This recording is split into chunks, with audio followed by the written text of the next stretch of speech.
Hey friends and neighbors, Peter Arena with Disobedient Podcast. I'm just doing a little addendum solo chat here because I've got things percolating in my mind, and something is starting to develop in way of a kind of a larger thesis that I want to explore, and I need to get it out. So I've had guests on my show lately that are delving into this whole fourth industrial revolution and the 5G surveillance network, facial recognition. Cindy Niles from Australia, Julianne Romanello, whose show is going to be uploaded here today and probably set to broadcast towards the latter part of this week, maybe around the 9th or 10th of June. And next week I interview Aman Jabi, who was earlier interviewed by Cindy Niles herself, who is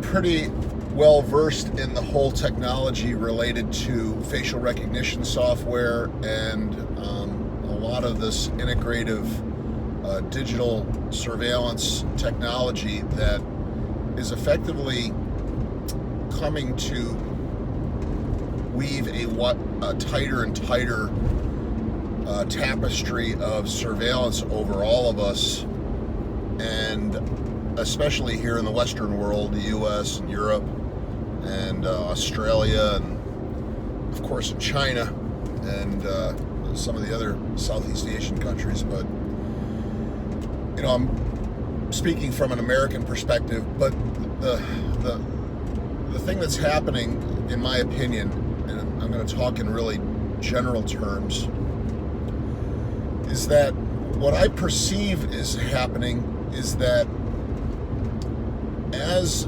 all of this data is being gathered and accumulated by wittingly by these tech companies and these governments, and feeding this ever-growing AI intelligence, this artificial intelligence brain, this consciousness, it's growing in its complexity and its size, and it is effectively creating a twin for everything and everyone that becomes a parallel universe, as it were. So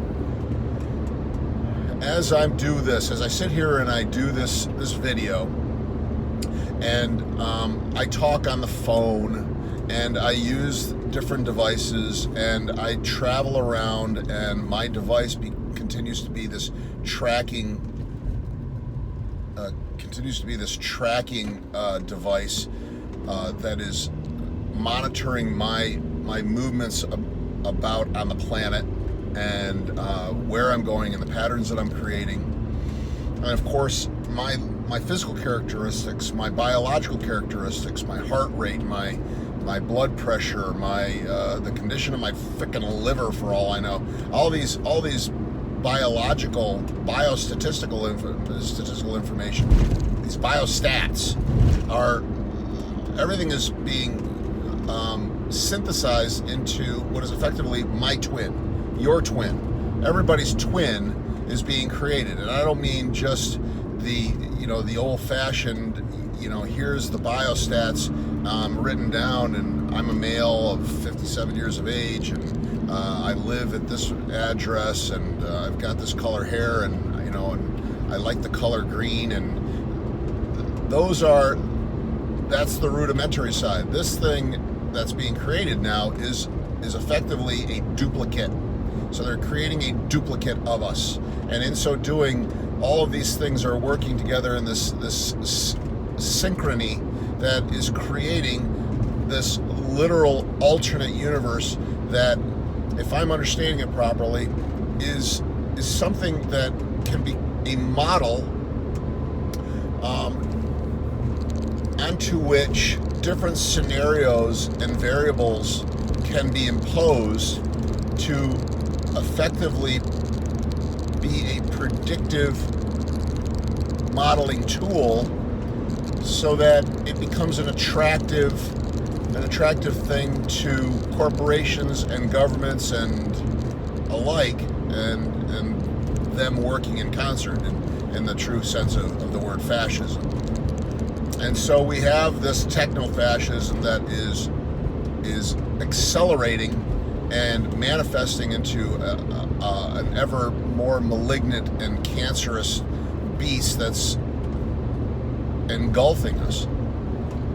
So, having said that, and effectively understanding that, basically seeing that for what it is, and seeing in a very rudimentary way what it's intended to be used for, we also have to understand that there is another side to this coin, and that is that, like our own brains, this thing has a very extremely enormous energy appetite. So I've heard it in the past that all the oxygen that we breathe in, 50% of that oxygen goes to supply the brain in our body. So this organ up here consumes literally half of all of the oxygen and the energy that our bodies require for our metabolic sustenance. And so too it goes for this AI brain. Let's use these simple terms here. This thing, because it is such a phenomenal energy consumer, is going to become an ever larger consumer at an exponential rate, I believe, of energy on our planet.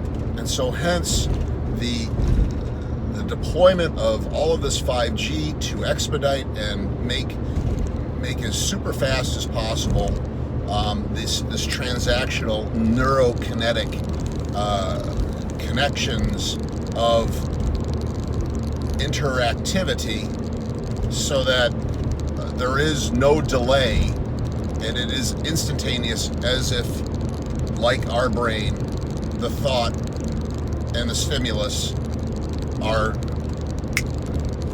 effectively happening at the same time.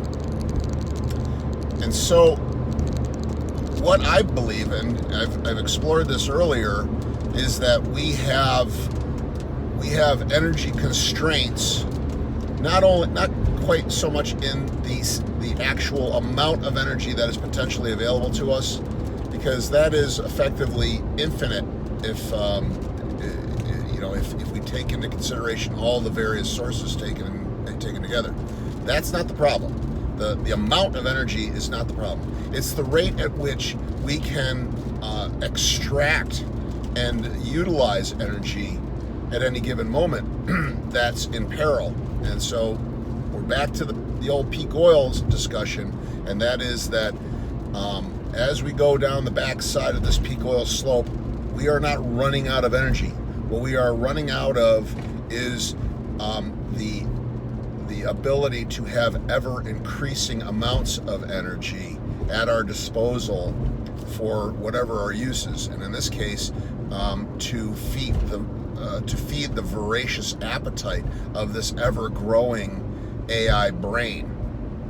Okay, so if that's the case, and there are clear thinkers amongst these tech people and these surveillance people and this security state folks who are effectively promulgating and pushing and feeding this beast, then if they are thinking about energy and the future needs for energy, they are also seeing that there is a serious constraint problem that is looming large in the very near future.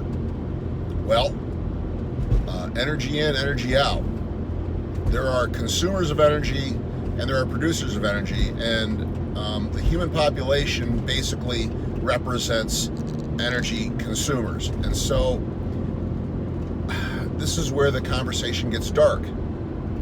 But we're effectively left to ponder whether or not depopulation is in fact a function of eliminating energy users so that the remaining energy in the system can then be redirected to this growing appetite of the AI brain. And so that's where my central thesis lies right now. This is what I'm starting to build right now, and I'm going to keep on hammering away at it, and I'm going to start basically building on this skeleton. I think that this is the framework on which we hang a very legitimately realistic depiction of the world going forward, and it's the lens through which we can look and understand world events and the actions of these quote-unquote leaders and the elite and this techno-fascist corporate state class of people and their actions that might seem otherwise completely insane, and they are insane in some ways, but they're more sociopathic than they are insane. There's a method to the madness. So that's basically all I wanted to talk about. I wanted to be able to get that out. I'm looking forward again. Check out the podcast. You find us on iTunes. You find us on Spotify. I've now got a video version that this is obviously going to be loaded onto on YouTube under Disobedient Podcast, and likewise on BitChute. It's I think it's Disobedient_podcast, or it's Disobedient_podcaster. And I'm loading up video versions of all of the audio stuff that I've been doing, and obviously that's where this is going to be, and in all likelihood that you're finding it there. So, and of course I'll load this onto